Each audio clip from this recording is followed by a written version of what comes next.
Pengungkapan kasus pencurian dengan pemberatan dengan modus ganjal ATM. Jadi pengungkapan ini kita lakukan awalnya adalah dari korban bernama Nani yang melaporkan bahwa uangnya yang ada di dalam ATM itu berkurang setelah ada dapat informasi pemberitahuan di handphone korban ada transaksi sampai kurang lebih 104 juta. Padahal korban tidak melakukan transaksi apapun. Dan korban pada saat itu malah menyampaikan bahwa ATM-nya masuk dan tidak bisa keluar di ATM ya di sebuah Indomaret ya, minimarket, yaitu di Indomaret di wilayah Pinang, Kota Tangerang. Kemudian dari laporan tersebut kami melakukan identifikasi dari CCTV yang ada di minimarket tersebut, termasuk tempat pengambilan ATM ya, atau ATM itu uangnya ditransfer, sehingga kita dapat CCTV di tempat ATM, tempat pengambilan uang dengan cara ditransfer kepada pelaku yang lain. Kemudian dari foto-foto tersebut kita lakukan penyelidikan. Kemudian pada tanggal 30 Januari 2023 pada saat tim patroli Polsek Pinang sedang melaksanakan patroli di beberapa minimarket, kemudian dicurigai ada 4 orang yang mirip dengan foto dan rekaman CCTV yang sudah kita temukan. Kemudian kita amankan 2 orang yang berada di dalam salah satu Indomaret di wilayah Pinang tersebut, dan 2 orang ada di luar. Pada saat kita mengamankan 2 orang yang di dalam Indomaret ini, 2 orang pelaku lainnya kabur. Kemudian 2 orang ini kita lakukan penggeledahan, ya kan? Kemudian kita lakukan pengecekan dan pemeriksaan. Ternyata ditemukan beberapa barang bukti, baik itu gergaji besi yang sudah dimodifikasi, kemudian batang korek kuping yang sudah dimodifikasi untuk mengganjal ATM. Kemudian juga beberapa kartu ATM baik itu BRI, BCA dan BNI, serta kita amankan bukti transaksi dari bank. Kemudian setelah dari hasil pemeriksaan kita, ternyata pelaku bukan hanya di wilayah Kota Tangerang saja, tetapi juga di 10 TKP lainnya ya. Jadi antara lain di wilayah Kota Tangerang itu ada 7 TKP ya.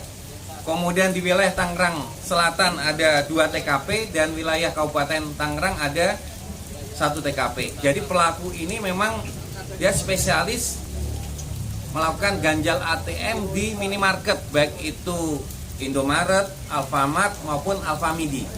Jadi mereka modusnya adalah mengincar para nasabah atau masyarakat yang ingin mengambil ATM di minimarket tersebut. Kemudian untuk pelaku yang kita amankan atas nama ZR dan EH, dia perannya adalah memasukkan korek api, mengganjal korek api di mesin ATM. Kemudian EH adalah dia pura-pura membantu korban, mengarahkan korban untuk menombol tombol cancel dan menyuruh memasukkan PIN ATM. korban, sehingga pada saat memasukkan PIN ATM korban ini dia dilihat dan dicatat oleh para pelaku. Kemudian 5 orang lainnya yang menjadi DPO saat ini atas nama HD, RS, RE, PA, dan R. Di sini perannya adalah mengambil kartu ATM korban yang tersangkut. Kemudian ada juga yang memantau situasi sekitar TKP yang berada di luar TKP. Kemudian yang kedua lagi adalah yang menerima transferan dan juga berperan juga ikut mengantri di belakang korban. Jadi seperti itu. Kemudian pasal yang kita persangkakan kepada para pelaku adalah pasal 363 ayat ke-4E KUHP, ancaman hukumannya adalah 7 tahun penjara. Jadi seperti itu. Mungkin ada pertanyaan, silakan. Dia sengaja tempat yang ramai ya kan? Kayaknya. Ya memang dia mengincar minimarket supaya tidak kelihatan, dan di situ kan orang banyak jadi nggak terpantau, jadi seperti itu. Sudah berapa lama Dan pelaku melakukan aksinya Dan? Ya di wilayah kita aja sudah hampir tadi kan, kurang lebih 10. Jadi memang dia mobile nyari minimarket yang rame, kemudian yang tidak dicurigai oleh para korbannya. Dan jadi seperti itu. Apa pelaku ini sudah residivis atau bagaimana Dan? Ya, yang DPO kebanyakan yang residivis, yang melakukan ini memang kelompoknya yang residivis tersebut, jadi seperti itu.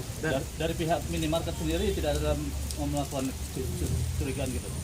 Jadi memang inilah kita harus perlu memberikan himbauan ya untuk pengawasan juga, khususnya ATM-ATM yang di dalam minimarket ini juga perlu pengawasan juga, karena memang orang lebih biasanya tidak ada penjaganya, nggak ada ya kan, seperti di tempat-tempat lain kan ada penjaganya, sehingga mereka berpikiran di minimarket ini lebih mudah untuk melakukan tindak pidana tersebut, jadi seperti itu. Apakah ada wacana nanti untuk di ATM itu ada sebagai pengamanan nantinya? Yang jelas di minimarket Bang? Yang jelas kita akan melakukan patroli ya.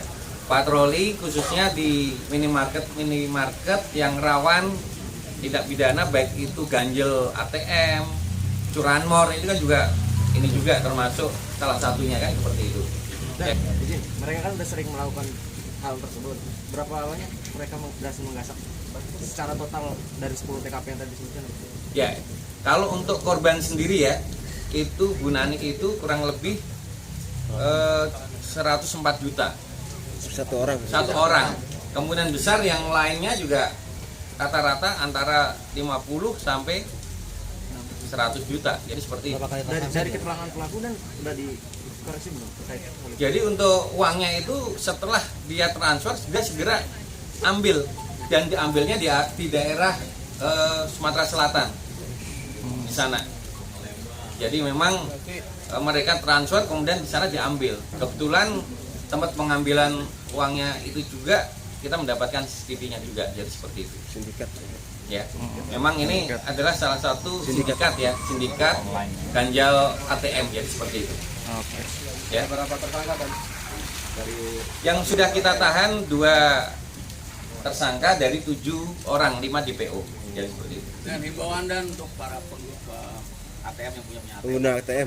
Ya, bagi nasabah atau masyarakat apabila menemukan misalkan mengambil uang ATM-nya terganjal, tolong hati-hati terhadap orang sekitarnya. Ya, lebih bagus melaporkan segera untuk dilakukan blokir sementara ya, sehingga jangan sampai masyarakat menjadi korban apabila ada orang lain yang berpura-pura membantu ternyata adalah pelaku tindak pidana. Jadi seperti itu. Terima kasih.